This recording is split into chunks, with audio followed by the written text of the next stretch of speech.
Olá, você que vem assistir os nossos vídeos do estudo da lição da semana.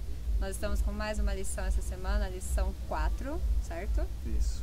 E hoje estamos o Léo e eu novamente, vocês já devem nos conhecer. Essa lição ela vem trazendo logo no começo um contraste entre as religiões cristãs e as religiões não cristãs, um contraste crucial. Porque as religiões não cristãs, elas geralmente falam exatamente daquilo que os seus fundadores dizem que é para ser feito, mas não exatamente o que eles fazem pelos seus seguidores, né?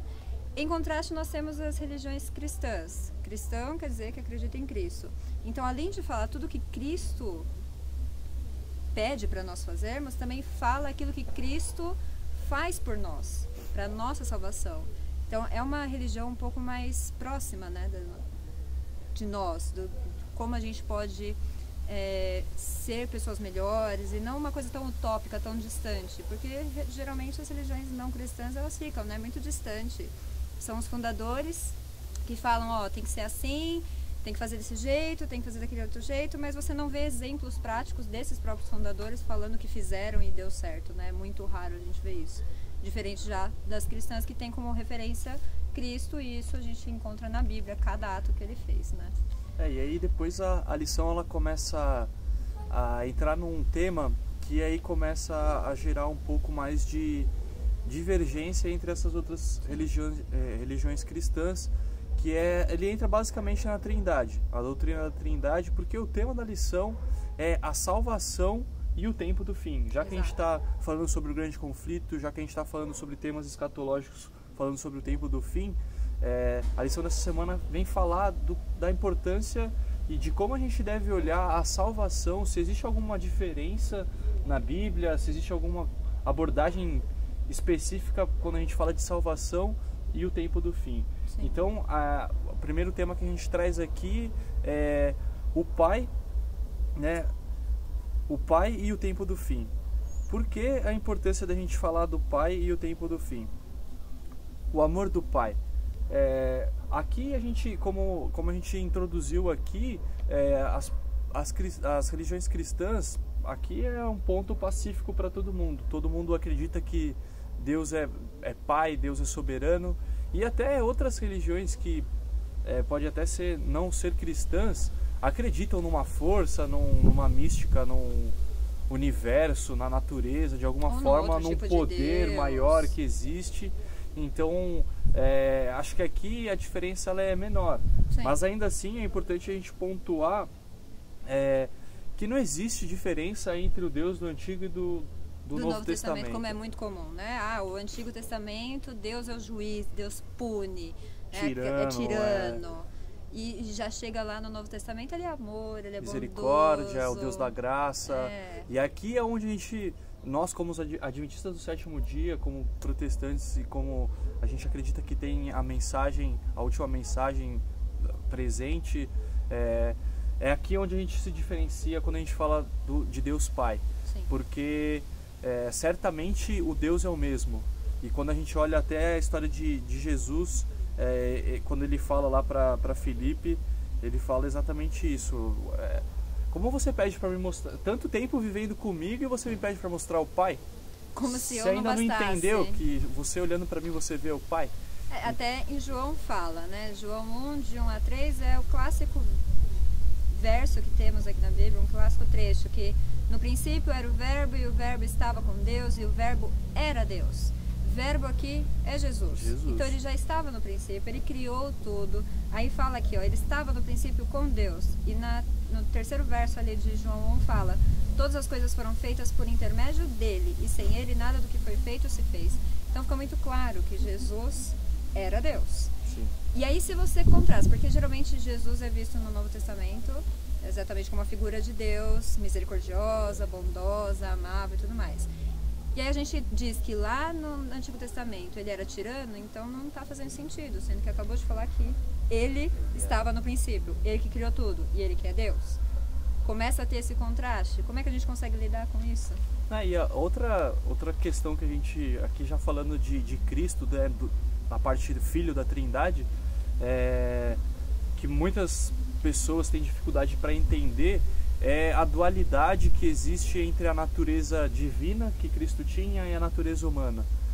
Como que pode um ser 100% homem Deus. E 100% Deus? Sim.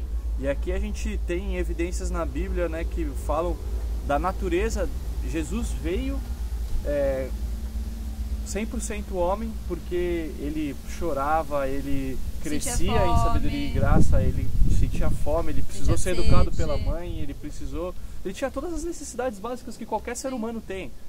E ao mesmo tempo ele era 100% Deus, e ele abdicou dessa vontade, né? Ele não usurpou ser igual a Deus. Então aqui é uma lição muito importante, e aqui a gente vê a dificuldade que Cristo teve em ceder esse controle, esse poder que ele tinha de ser o verbo, de ter participado da criação, de ter vivenciado tudo isso e não usar isso a favor dele em nenhum momento. Criatura.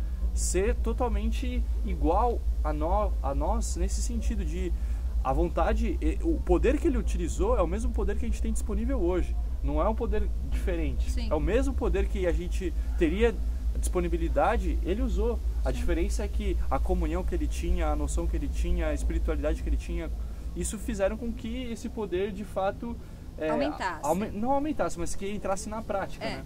Pode ser. E aí a gente parte para a terceira parte da Trindade, que é o Espírito Santo, e aqui eu acho que é onde a gente mais se diferencia das demais religiões, principalmente tanto cristãs quanto outras, porque tem dificuldade de entender que o Espírito Santo também é Deus. E geralmente ele parece ser um ser distante e até diminuído. Sim. Né? Você vê, aliás, existe essa relação, né? Todas aquelas religiões que acreditam na Trindade, que acreditam na existência desses seres, geralmente coloca Deus, o Filho e o Espírito Santo. Põe em níveis. Põe em níveis, exatamente. Então, o Espírito Santo é alguém menor que Jesus, e Jesus é menor que Deus. Deus, o Pai, é que é tudo. É claro que isso, a gente tem esse pensamento porque foi um jeito didático da própria Trindade fazer com que a gente entendesse as características deles, né? As atuações são diferentes, então exigem pessoas diferentes. Isso. Então, e aqui a lição foi muito sábia em trazer essas diferenças, porque muitas pessoas acreditam que o Espírito Santo ele é somente um relacionamento entre Deus Pai e o Deus Filho. A materialização desse relacionamento, quando na realidade os três, e em especial o Espírito Santo, eles trabalham em favor do nosso arrependimento e da nossa salvação. Aliás, muito mais o Espírito Santo, né? Porque ele está atuando constantemente com a gente, toda hora, todo momento, todos os dias. Principalmente quando a gente fala da questão do arrependimento e depois que Cristo ascendeu ao céu novamente. Sim. Então, quando Cristo sai, ele deixa o novo Consolador, que é o Espírito Santo, e depois os discípulos entenderam isso, e a gente entende isso hoje. O Espírito Santo tem um papel fundamental em em fazer com que nós nos convençamos do pecado e em trabalhar dia a dia, falando ao nosso coração, à nossa mente, para que a salvação seja possível para nós hoje. E esse é o papel fundamental que o Espírito Santo tem na salvação para nós, né? Perfeito. E aí aqui, eu acho que a parte interessante aqui da lição, quando ele sai um pouco da Trindade, é a segurança da salvação. Como a gente pode ter essa segurança e falar, não, eu tô salvo? Não é tão simples assim, nem né? Um pouco, até mesmo porque se você for pensar, a gente atribui muito aos nossos atos, né? A gente tem essa mania de achar que a salvação é por meio da gente. A gente tem que fazer alguma coisa para alcançar. Não é à toa que a gente vê tantas pessoas buscando a perfeição, ou buscando dar um dinheiro, ou faz isso, ou faz aquilo, para ver se alcança a salvação, alcança o perdão, alcança tudo isso daí. Mas não é bem assim. Aqui é bem complicado porque a gente vê a história da igreja, a gente passou por isso, né? As indulgências, você tendo que fazer alguma coisa para ser salvo, Martinho Lutero rebatendo isso de forma veemente, marcou a humanidade com isso, né? O protestantismo surgiu por conta disso, e a gente entende, espero que ninguém tenha dúvida quanto a isso, não há nada que você, nem eu, possamos fazer para ser salvo. Exato. Nada. A única coisa que a gente pode fazer é aceitar, crer na graça de Cristo. A graça, ela está aberta para nós o tempo todo, e amém, porque Deus oferece isso com misericórdia, com compaixão. Porque se não fosse isso, se dependesse dos nossos atos, a gente não ia fracassar, não tem como. E isso tudo porque ele nos ama de uma forma que nem a gente consegue entender. Porque a gente pode até comparar, como a própria Bíblia compara, né, o amor de Deus conosco como o amor de uma mãe com seu filho. Mas a gente já conhece tantas mães que às vezes rejeitam o próprio filho, então nem esse exemplo é tão bom para ser usado. É um amor que nada pode separar a gente, nada. Com certeza. Absolutamente nada. A gente pode fazer tudo errado, abandonar ele, cuspir na cara dele. Ele ainda vai continuar nos amando. Com tristeza, mas vai continuar. É triste porque a gente está o rejeitando, sim, mas ele vai continuar nos amando. E amém por isso, porque aí a gente tem essa condição de que a qualquer momento você falar, me perdoa, me arrependo, me aceita, ele sempre vai estar de braços abertos. Não é igual um pai que talvez vai dar uma condição, né? Falar, olha, vou te aceitar dessa vez, mas só se você não fizer isso de novo. Deus, ele sempre vai estar disposto a nos aceitar. Com certeza.